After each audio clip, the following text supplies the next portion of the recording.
Thanks for tuning in, and if you are new to my channel, don't forget to subscribe and hit that notification bell. Also, don't forget to smash that like button. Okay, so this is my Harbor Freight bandsaw, owned for a couple of years. I made a couple of modifications over the time owning it that I think have made it a little bit easier to use and better equipped than the way it comes from the factory. I added this small outfeed table so that a piece can pass beyond the original table, if you will, the support structure, and rests on here.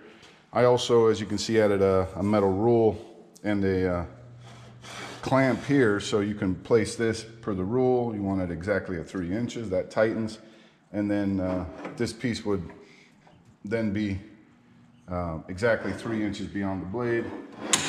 When you tightened it down, it would make a repeatable cut. So this little stop allows me to move it along the length here and again get a repeatable cut, a measured repeatable cut. So that's it in the horizontal position. If you move it to the vertical position, let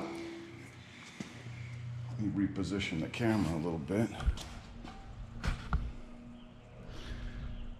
Previously, it had this little table here that would bolt in here and stayed on the saw. I increased that a little bit, as much as it'll take. You'd see it has a cutout here on the inside for the casting on the inside.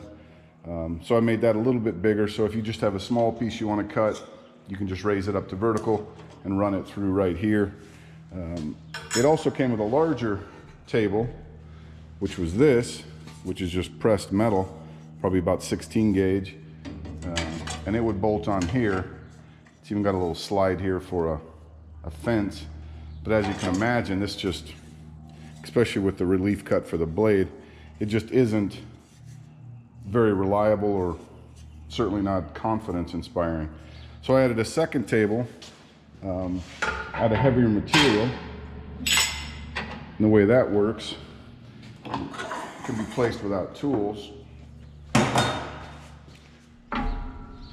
It uses the clamping system on the horizontal.